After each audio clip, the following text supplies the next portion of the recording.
Isang Spartan na nagngangalang Dilios ang ikinwento ang karanasan niya bilang miyembro ng 300 Spartans. Pagkasilang pa lang ng sanggol, ito ay sinusuring mabuti kung mahina o may diferensya, tapos ay pinapatay at itinatapon sa bangin. Sa oras na nakakatayo na ang bata, agad itong isinasabak sa matinding labanan. Sinasanay silang makipaglaban ng di sumusuko o umaatras sa laban. Itinatanim din sa isipan nila na ang kamatayan sa digmaan ay isang karangalan sa Sparta. Pagtungtong nila ng 7 taong gulang, sila ay hinihiwalay sa kanilang ina at sinasalang sa mundo ng karahasan na kung tawagin ay agogi, para makalikha ng pinakamahusay na sundalo na kikilalanin sa buong mundo. Tinuturuan silang huwag magpakita ng emosyon habang hinahagupit. Iniiwan sila sa mapanganib na lugar upang harapin ang lupit ng kalikasan at bangis ng mga hayop. Saka pa lang sila makakabalik sa Sparta kapag nalampasan nila ang lahat ng mga pagsubok. Doon masasabi na sila ay isang ganap na Spartan. Isang araw, habang abala ang lahat, dumating ang sugo ng Persian na piniflex ang mga bungo ng napatay nilang mga lider. Hiniling nito na makausap si Haring Leonidas, ang hari ng Sparta. Sinabi ng sugo na pinasasabi ng hari at Diyos ng Persia na si Xerxes na isuko ang Sparta at kung hindi ay matutulad sila sa maraming syudad na winasak nila.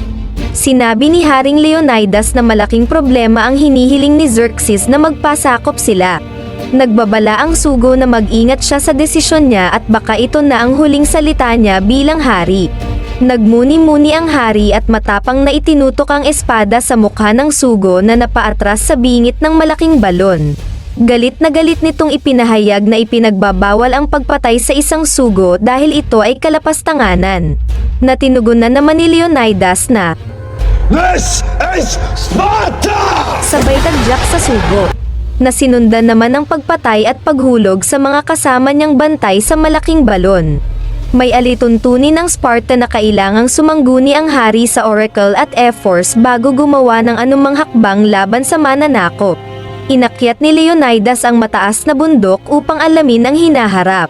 Sinalubong siya ng isang Ephor o paring mahistrado. Sinabi niya sa mga Ephors ang plano niya na labanan ang hukbo ni Xerxes. Nagutos ang Ephors na hindi maaring pumunta sa digmaan ang Sparta sa panahon ng Carnia. Ngunit sinabi ni Leonidas na mawawasak ang Sparta at magiging alipin ang mga babae o mas malala pa rito. Nagsabi ang isang Ephor na kailangan nilang konsultahin ang Oracle na pinakamagandang babae sa Sparta na ginawang Diyos para hulaan ang mangyayari sa hinaharap. Sinabi nito na babagsak ang Sparta at Greece. Nababahala si Haring Leonidas sa mangyayari sa kanila kung uupo na lang siya at walang gagawin para sa Sparta. Kinabukasan, pinatawag niya sa kapitan ang 300 matatag na sundalong Spartan. Isa rito ay anak ng kapitan na si Astinos, na sinabi ng hari na masyadong bata pa. Ngunit sinabi ng amang kapitan na handang lumaban ang anak niya at ipinagmamalaki niya na kasama ito sa pinakamalakas na mandirigma ng Sparta. Dumating si Theron at iba pang konsehal para tanungin ang pinaplano ng hari.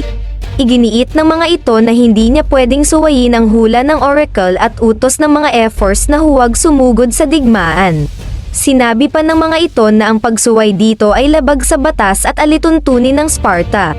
Sinabi ni Haring Leonidas na mamamasyal lang siya sa norte at ang kasamang 300 sundalo ay kanya lamang personal bodyguards. Bago lumisan, isinuot ni Gordo Reyna ng Sparta ang kwintas sa asawang hari na si Leonidas. Sa kanilang paglalakbay, nakasalubong nila ang mga Archidian na pinamumunuan ni Daxos. Narinig nila na haharapin ng Sparta ang hukbo ni Xerxes kaya't gusto nilang sumanib sa puwersa nila. Gayunpaman, nabigla siya sa kakaunting puwersa na kasama ng hari. Tinanong ni Leonidas ang hanap buhay ng mga sundalong Archidian. Sinabi ng isa na gumagawa siya ng palayok, ang isa naman ay manguukit at panghuli ay nagpapanday. Ipinagmalaki ng hari na ang kasama niya ay solid na mga mandirigma. Ang mga Archidian ay binati nila ng dumadagundong na. Tapos ay sinabi ng hari na mas marami siyang dalang totoong sundalo kaysa sa kaharap na si Daxos. Humanga ang Archidian kaya't nagsanib ang puwersa nila. Sama-sama silang nagmarcha pababa ng dalampasigan. Nang marating nila ang gilid ng talampas, sinalubong sila ng di mabilang na bangka ng mga Persian sa karagatan. Nang gabing iyon, nagpakawala ang Greek god na si Zeus ng napakalaking bagyo na nagpataob at sumira sa maraming bangka ng hukbong Persian. Gayunpaman, sa dami ng bangka ay parang di ito nabawasan. Nabahag ang buntot ni Daxos at nagsabing wala silang pagkapanalo sa kalaban. Ngunit si Stelios ay buo ang loob at handang harapin ang kalaban hanggang sa kamatayan. Winika niya na ito ay isang magandang paraan para mamatay. Mamatay ng marangal na ipinagtatanggol ang sariling bansa para sa bayan at sa pamilya. Habang itinatayo nila ang pader na bato, dumating ang sugo ni Xerxes at muling nag-uutos na isuko na ang Sparta sa kanila. Minaliit ng sugo ang kakayahan ng mga Spartan. Di nakaramdam ng takot si Stelios at pinutol ang kamay ng sugo tapos ay pinabalik sa pinanggalingan nila. Samantala, nilapitan ng kubang si Ephialtes si Leonidas. Nakiusap ito sa hari na payagan siyang sumali sa kanila sa pakikidigma sa ngalan ng kanyang ama na dating Spartan. Gayunpaman, di niya kayang itaas ang kalasag kaya't di siya pwedeng maging kasapi nito. Ipinaliwanag ng hari na ginagamit ng Spartan ang kalasag hindi lamang sa pagpoprotekta ng sarili kung hindi proteksyon din ng katabi niya. Ang mahinang parte ng isang formation na tinatawag na phalanx ay magdudulot ng pagkabuwag nito. Galit na galit at di matanggap ni Ephialtes ang pagtanggi ng hari sa hiling niya. Ilang saglit pa, naramdaman ng kapitan ang lindol. Sinabi ni Leonidas na hindi ito lindol kung hindi ang paparating na kalaban. Nakapwesto sila sa pagitan ng dalawang bundok na bato sa Thermopylae na tinatawag nilang Hot Gates. Sa unang laban, sumugod ang mga Persian nang mapatay sa sibat ang leader nila. Nakatayo sa maliit na butas ang mga Spartan at naghahantay sa pagsugod ng kalaban. Unang bugso ng kalaban, sabay-sabay nilang pinigilan ang mga ito tapos ay isa-isang nilupig. Madali nilang natalo ang buong hukbo at walang naiwang buhay. Habang binabawi nila ang kanilang hininga, nagpaulan ng palaso ang natitirang hukbo ng Persia na halos matakpan na ang sinag ng araw sa dami. Sabay-sabay silang nagkubli sa kalasag at sinabi ni Leonidas na duwag ang mga Persian. Sumunod na sumugod ang mga Persian knights na nagapirin nila. Samantala, binalaan ng isang loyalista ang reynang si Gorgo na planong agawin ni Konsehal Theron ang pamumuno ng reyna sa Sparta kaya't kailangan niyang gawing kakampi si Theron para manahimik at manatili siya sa trono. Balik sa lugar ng labanan, habang nagpapahinga ang magkabilang panig, dumating ang haring Diyos na si Xerxes. Muling nagbabala at nagmayabang ito na madali niyang masasakop ang Sparta para gawing alipin ang mga babae at mga bata. Inalok nito si Leonidas ng kayamanan at kapangyarihan kapalit ng pagluhod niya. Sumagot si Leonidas na mahirap para sa kanya ang pagluhod dahil namulikat na ang tuhod niya sa dami niyang napatay na sundalong Persian. Galit na galit si Xerxes at sinabing susunugin niya ang lahat ng nakasulat tungkol sa Sparta. Aalisan niya ng dila at mga mata ang mga mananalaysay. Ang sinumang magbanggit ng salitang Sparta o Leonidas ay paparusahan ng kamatayan at hinding-hindi malalaman ng buong mundo na may pangalang Leonidas at Sparta. Sinagot ni Leonidas na malalaman ng buong mundo na kaunti man sila, ipinaglaban nila ang kalayaan laban sa malupit na mananakop. Ipinagpatong-patong nila ang mga labi ng Persian para makabuo ng pader. Kinagabihan, nilusob sila ng mga immortal. Sila ang mga nilalang na walang kaluluwa, itim ang mata at may pangil. Sila ang pinakamalupit na puwersa ng Persia. Katulong nila sa laban ang malahiganting halimaw na nakakadena. Pagdating ng mga immortal sa ginawa nilang pader, ibinagsak nila ang mga patay sa leader tapos ay sinugod ang mga ito. Nalagasan sila ng ilang mga kasama. Matapos mapatay ni Leonidas ang halimaw, nagbigay siya ng hudyat sa mga Archidian na sumugod na. Sa tulong ng mga Archidian, napatay nila ang mga immortal. Di makapaniwala ang haring Diyos sa nasaksihang pagkatalo ng mga elite niyang mandirigma. Kinabukasan ng madaling araw, sumugod muli ang pangatlong hukbo na kinabibilangan ng rhinoceros, halimaw at salamangkero. Muling nabigo si Xerxes kaya't pinugutan niya ng ulo ang general ng huling hukbong pinadala niya. Tuloy silang nakipaglaban sa mga sundalong may dalang higanteng elepante na hinulog lang nila sa bangin. Di nagtagal isang sundalong sakay ng kabayo ang biglang sumulpot mula sa alikabok ng labanan at pinugot ang ulo ng anak ng kapitan na si Astinos. Nagdugo ang puso ng ama at inilabas ang lahat ng galit sa kalaban. Humagulgol ito sa sobrang sakit na naramdaman. Nagtungo naman si Ephialtes sa kampo ni Xerxes, napapalibutan siya ng iba't ibang babaeng mapang-akit. Namangha siya sa lahat ng maibibigay ni Xerxes.